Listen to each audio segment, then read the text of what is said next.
तो फाइनली आज हम बात करने वाले हैं बजट के बारे में। मेनली हम बजट में गोल्ड इन्वेस्टमेंट्स एंड गोल्ड के ऊपर जितने भी सारे चेंजेस है, जितने भी सारे टैक्सेशन के रूल है, हम गोल्ड को लेके बात करने वाले हैं। जग सोना सोना लागे दोस्तों।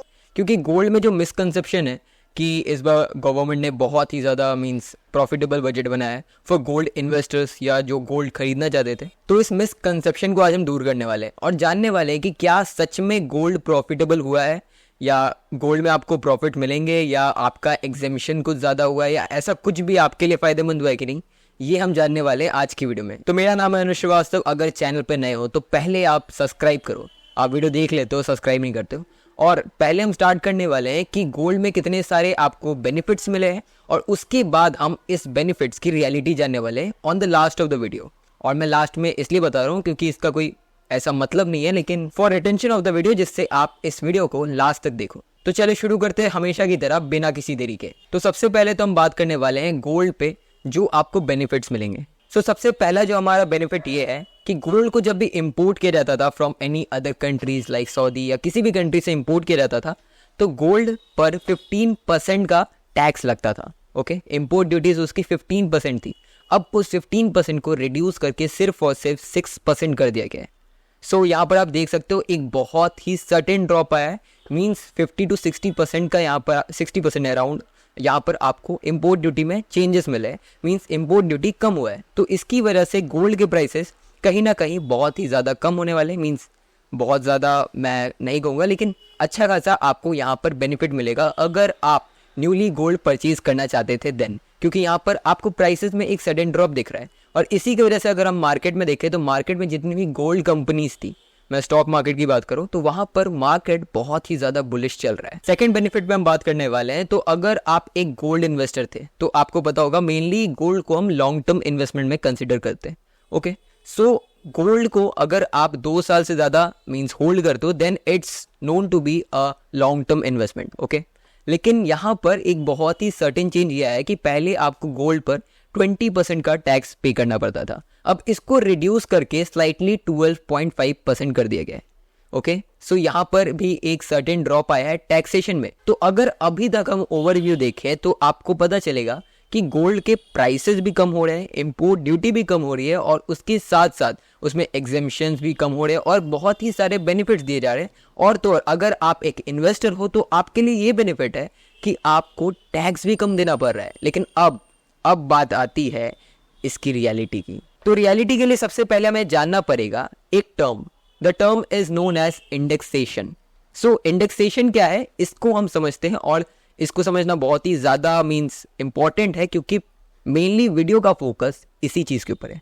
सो इंडेक्सेशन कैसे कैलकुलेट होता है, ये क्या चीज़ है। सो फॉर एन एग्जाम्पल अगर हम लेते हैं, मान लो आपने 2014 में अराउंड 4 लाख रुपए गोल्ड में इन्वेस्ट किए थे। ओके, सो अगर आपने 4 लाख रुपए गोल्ड में इन्वेस्ट किए थे तो अभी मीन्स 10 साल बाद उसके प्राइसेस अराउंड आप मान लो अराउंड 8 lakhs 9 lakhs हो गए। ओके, सो यहाँ पर आपका टोटल प्रॉफिट कितना हुआ? 4 lakhs में आपने खरीदा और 9 lakhs में आपने बेचा, तो there is 5 lakh profit. Okay, so आपको 5 lakh पर टैक्स नहीं पे करना पड़ता था। यहीं पर आपको इंडेक्सेशन का एक एग्जेम्पशन मिलता था। सो इंडेक्सेशन क्या है कि एक इन्फ्लेशन होता है। इन्फ्लेशन आपको पता है कि हर एक कमोडिटी की प्राइस कभी ना कभी हर साल इंक्रीज करते रहती है या डिक्रीज करते रहती है। अगर इंक्रीज करती है तो उसे कहते हैं इन्फ्लेशन, अगर डिक्रीज करती है तो उसे कहते हैं डिफ्लेशन। आपको पता ही होगा कि अगर किसी चीज़ को आप खरीदने जाओ और बहुत ही सारी चीज़ें रहती हैं जिसका प्राइस वेरिएबल रहता है, जैसे अगले साल तक उसका प्राइस इंक्रीज या डिक्रीज होते रहता है। So gold is one of the biggest example of them. So अगर इन्फ्लेशन से वहाँ पर कुछ भी आपका प्राइस में ड्रॉप या उसमें इन्फ्लेशन की वजह से वहाँ पर प्राइस आपका इंक्रीज किया है तो उसको कंसिडर किया जाता है इंडेक्सेशन। ओके, सो आपने 4 लाख में खरीदा और एज 2024 की वैल्यू के अकॉर्डिंग, इंडेक्सेशन के वैल्यू के अकॉर्डिंग आपकी गोल्ड की वैल्यू असल में 8.5 लाख रुपए थी। ओके, अब 8.5 लाख के गोल्ड को आपने 9 लाख रुपए में बेचा, तो यहाँ पर आपका प्रॉफिट लिटरली सिर्फ और सिर्फ 50,000 का हो रहा है, नॉट 5 लाख। ओके, तो यहाँ पर आपको टैक्स भी सिर्फ और सिर्फ 50,000 रुपये भरना पड़ता है। ओके, लेकिन अब इंडेक्सेशन का जो चैप्टर था जो मैंने पूरा बताया, इन्फ्लेशन वगैरह ये एग्जेम्पशंस, इसको हटा दिया गया। ओके, सो यहाँ पर अगर आप सोच रहे थे कि मैं गोल्ड में इन्वेस्ट करने वाला हूँ या गोल्ड में इन्वेस्ट करने की सोच रहे थे, सो अभी के लिए तो बहुत ही बेटर है। लेकिन अगर आपने पहले से गोल्ड में इन्वेस्ट करके रखा है और अगर आप अपनी इन्वेस्टमेंट को इस साल लिक्विड में बदलने की सोच रहे थे, देन इट्स वेरी डिसअपॉइंटिंग, क्योंकि आपको टैक्स पूरे के पूरे 5 लाख रुपए में भरना पड़ेगा। ओके, जैसा मैंने एग्जाम्पल से बताया, तो आपने जितने में खरीदा था और जितने में बेचा, अब आपको उस पर 12.5% भरना पड़ेगा। सो मतलब अगर हम देखें तो बातें बिल्कुल सेम ही है। कहीं से आपको एग्जेम्पशंस बहुत ही ज़्यादा मिले हैं, बहुत ही सारे आपको स्कीम्स में बेनिफिट्स मिले हैं, लेकिन यहाँ पर टैक्सेशन बहुत ही ज़्यादा बढ़ा दिया गया है, which is very disappointing for gold investors. क्योंकि गोल्ड में लोग इसीलिए इन्वेस्ट करते हैं क्योंकि वो एक सर्टेन ग्रोथ आपको देता रहता है हर साल, और तो और उसके साथ gold is like a secure option. And mainly अगर हम देखें तो इसको एक सीनियर सिटीजन्स और तो और बहुत ही सारे मीन्स इंडियंस इसको इन्वेस्ट एज एन इन्वेस्टमेंट देखते हैं। लेकिन अगर आप एक ओल्ड इन्वेस्टर हो, देन ये बहुत ही ज़्यादा डिसअपॉइंटिंग है आपके लिए, क्योंकि आपको यहाँ पर टैक्सेशन बहुत ही ज़्यादा पे करना पड़ेगा अगर इंडेक्सेशन को हटा दिया गया। सो ये जो सारी चीज़ें थी, ये इन डेप्थ आपको नहीं बताया गया था बजट में। ओके, मीन्स बताया गया था, निर्मला सीतारमन जी ने ये सारी चीज़ें बताई थी, लेकिन जो की पॉइंट्स थे उन्हें हाईलाइट किया गया था कि आपको गोल्ड में टैक्स कम देना पड़ेगा, 20% से टैक्स 12.5% हो गया, उसके साथ ये एग्जेम्पशंस होने वाली हैं, इम्पोर्ट ड्यूटी कम होगी।